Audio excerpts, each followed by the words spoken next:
Hey sports fans, so we're checking back in here now that we've done a super fun Stillen GTZ-R Generation 1 front fascia removal.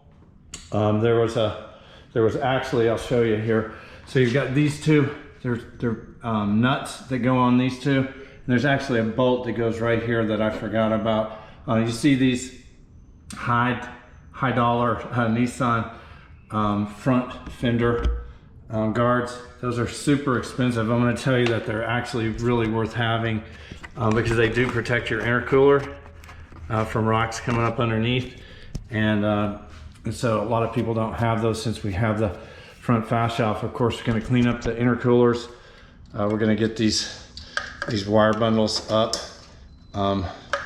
here where they're supposed to be, zip tie those. But you can see the other OEM horn, if I stay out of the light, right here, we're about to remove it. It's coming out, and I'll show you right here on this side.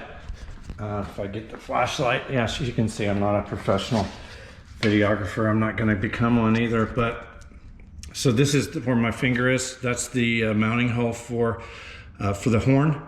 So we're going to be mounting the new Hellas. I did do a test honk was one. They're not as loud, of course, as they say they are, but there's going to be two of them, and we just need to be able to make a noise when some excuse the term idiot cuts in front of you or tries to walk in front of you. Sometimes people just walk off a curb right into traffic with not at a crosswalk.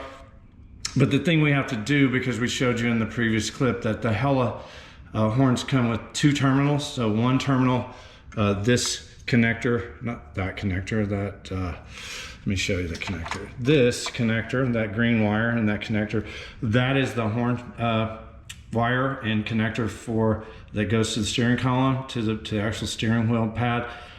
So we're going to be connecting that to one. The other one, we're going to make a jumper that'll go from that terminal to this. So we found two machine screws. This is why you never throw anything away when you work on your car, on your Z.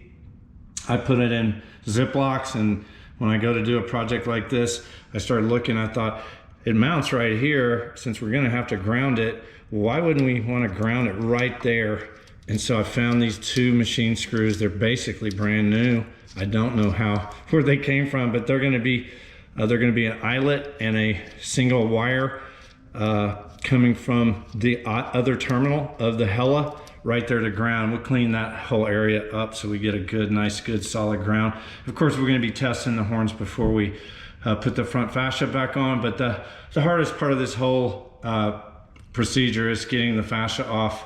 It's not fun, especially if you have these OEM front fender guards, which I highly recommend.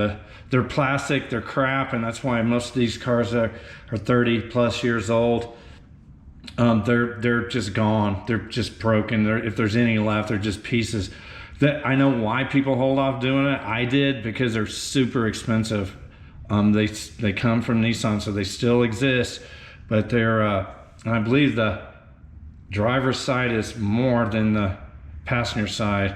But together they're about $400, so that's why people hold off on buying them. But I think they're super worth it. They do protect your intercooler, along with the Z-Speed splash guards we have on the car. The underside is really protected. So what we're going to do now is do some work on